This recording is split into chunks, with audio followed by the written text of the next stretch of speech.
हाय। आईपीपीटी के next lecture में जैसे दैट्स मीन प्रीवियस वीडियो में मैंने 5 क्वेश्चन कराए थे पॉलीमर टेक्निक्स रिलेटेड।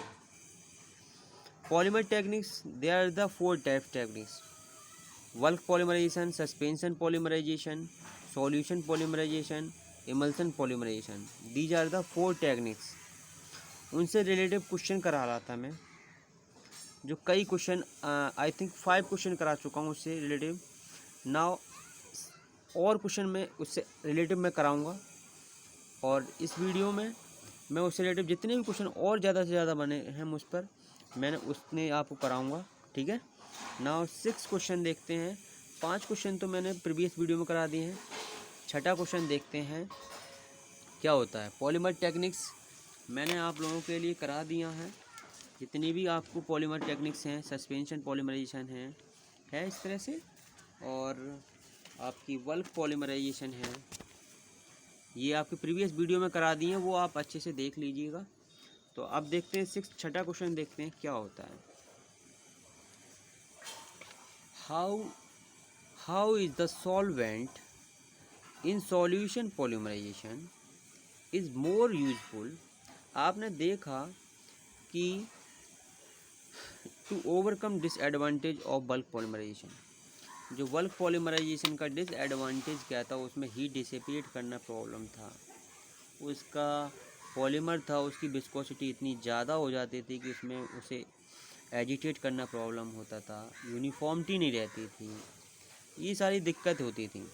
तो सॉल्यूशन पॉलीमराइजेशन में जो हम सॉल्वेंट यूज़ करते हैं वो हमें यूज़फुल होता है, क्योंकि बल्क पॉलीमराइजेशन में हमें बहुत ज़्यादा डिसएडवांटेज थे उसके। तो देखते हैं how is the solvent is solution polymerization more useful to overcome disadvantage of bulk polymerization. Bulk polymerization का जो डिसएडवांटेज है उसके ऊपर जो आपका सॉल्यूशन पॉलीमराइजेशन है उसमें सॉल्वेंट यूज होता है, वो कैसे यूज होता है। तो ये क्या करता है, इट रिड्यूस कर देता है द विस्कोसिटी ग्रेन।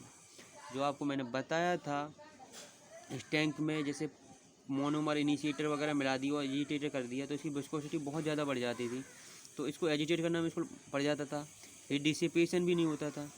तो इसमें दिक्कत क्या आती, अब इसमें सॉल्वेंट यूज कर रहे हैं, वो क्या करता है, वो ये करता है इट रिड्यूस कर देता है विस्कोसिटी को मोनोमर की घटा देता है। ठीक है, ये इसका मेन ऑप्शन। इस तरह से आप उस पर क्लिक करेंगे उस ऑप्शन को और वो आपका राइट आंसर होगा। ठीक है। नाउ नेक्स्ट क्वेश्चन देखते हैं।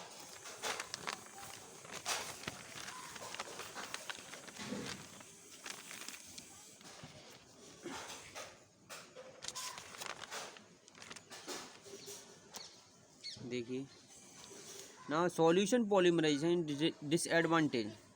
सॉल्यूशन पॉलीमराइजेशन के क्या डिसएडवांटेज थे मैंने आपको बताया है, उसकी डिमेरिट क्या है। उसकी डिमेरिट ये क्या है, उसकी डिसएडवांटेज ये है कि उसमें से सॉल्वेंट को रिमूव करने में दिक्कत होती थी, ट्रांसफ़र रिएजेंट को निकालने में, सॉल्वेंट से अलग करने में दिक्कत होती थी, और इन फ्लेमेबल सॉल्वेंट को हैंडल करने में दिक्कत होती थी। तो these are the all options are correct answer. तो ये इसके डिसएडवांटेज हैं या इसके डीमेरिट्स हैं सॉल्यूशन पॉलीमराइजेशन की। ठीक है, ये बेसिक 7वां क्वेश्चन है, देख लेना, क्योंकि 5 प्रीवियस वीडियो में करा दिए थे। नाउ 7th क्वेश्चन होगा। ठीक है, अब मैं देखता हूँ हमारे पास बहुविकल्प होंगे बहुत सारे, तो उसमें ये पूछ लिया जाएगा कि सॉल्यूशन पॉलीमराइजेशन है वो एक हेट्रोजीनियस पॉलीमराइजेशन है। अब हेट्रोजीनियस पॉलीमराइजेशन है तो इसमें कौन सा ऑप्शन है वो इसको हेट्रोजीनियस बनाता है। हेट्रोजीनियस का मतलब क्या होता है, उसमें विषमांगी मिश्रण होगा। कैसा मिश्रण होगा, विषमांगी। तो इसमें देखिए ऑप्शन देखो, मैथ एक्रेलेट इन सॉल्वेंट में मैक्रेलेट सॉल्वेंट में घुला हुआ होगा, तो वो हेट्रोजीनियस बनाता है, नहीं बनाता है, क्योंकि ये बल्क पॉलीमराइजेशन में होता है।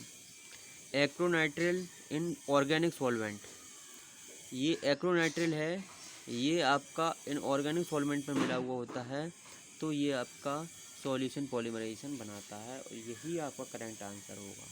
ठीक है। Now emulsion polymerization is type of polymerization that occurs in emulsion droplet is called। Emulsion polymerization है उसमें मैंने आपके लोगों के लिए बताया होगा टू इममिसिबल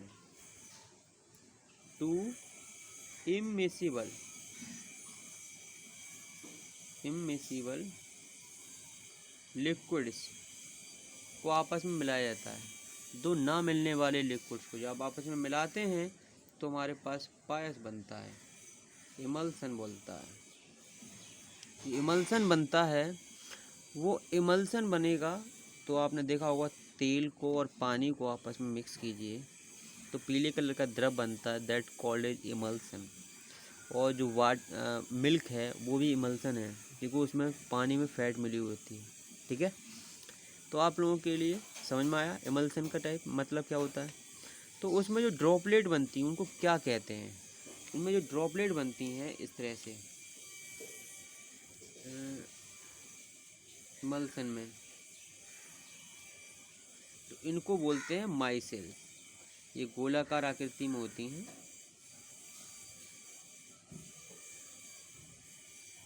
इस तरह से होती हैं, ये गोलाकार आकृति में होती हैं, माइसेल्स बोलते हैं। ठीक है, इमल्सन पॉलीमराइजेशन में।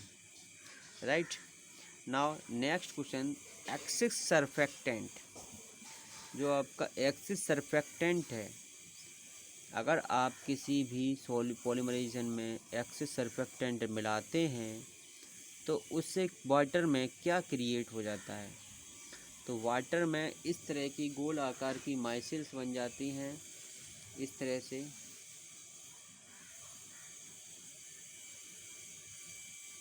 और बीच में क्या बन जाता है, पॉलीमर। बीच में आपका इस तरह से पॉलीमर बन जाते हैं, इकट्ठे हो जाते हैं पॉलीमर के मॉलिक्यूल। तो ये आपकी बोली जाती है पॉलीमर चेन।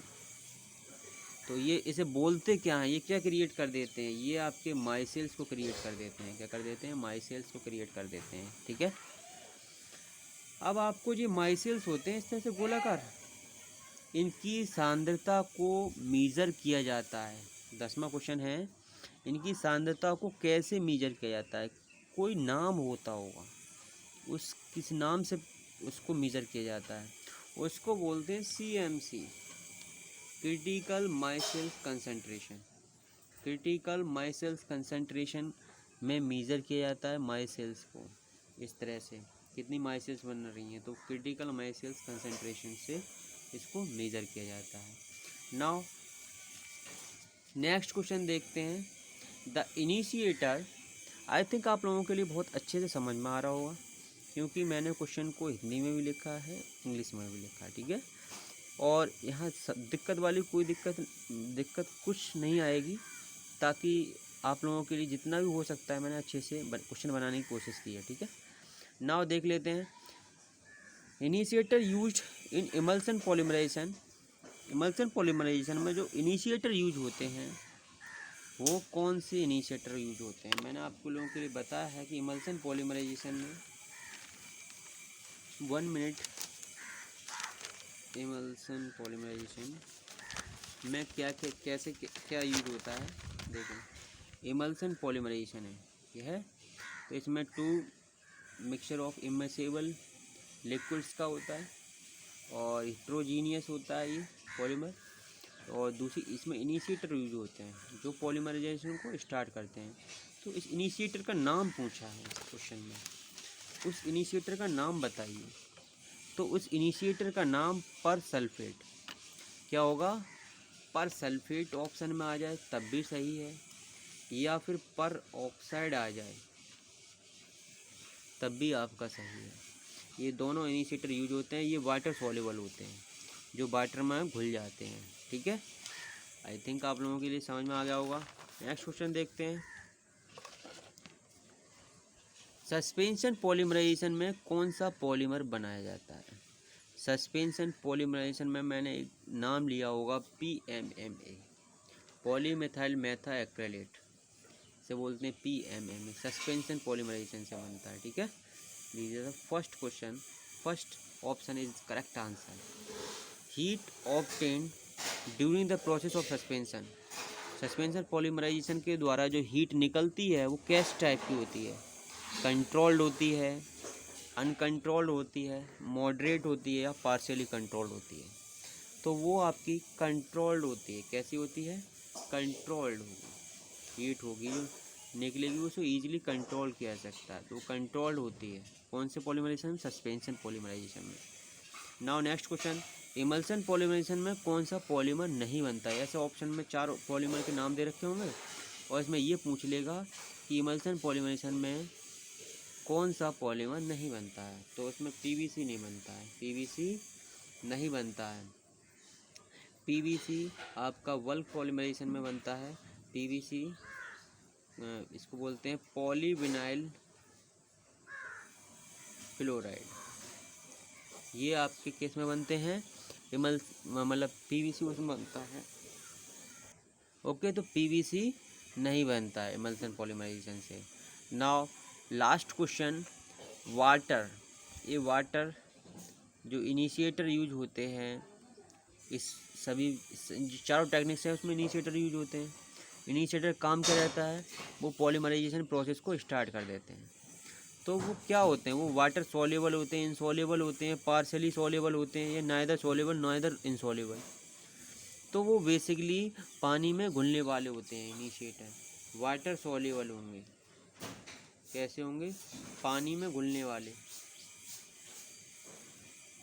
घुलने वाले।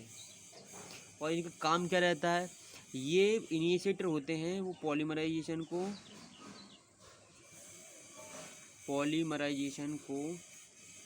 स्टार्ट कर देते हैं, स्टार्ट कर देते हैं। ठीक है, इस प्रकार से आई थिंक आप लोगों के लिए पॉलीमराइजेशन टेक्निक से रिलेटेड जितने भी क्वेश्चन बन रहे थे वो मैंने आपके लिए कराए हैं। आई थिंक आप लोगों के लिए बहुत अच्छे से समझ में आ गए होंगे। और अगर कहीं आपके लिए क्वेश्चन इससे रिलेटेड मिलें तो उन क्वेश्चनों को भी पढ़ें, ताकि आपका अच्छे से एग्ज़ाम हो और अच्छे नंबर आए, अच्छी परसेंटेज बने। इसी के साथ सभी को thank you. Now thanks. Okay.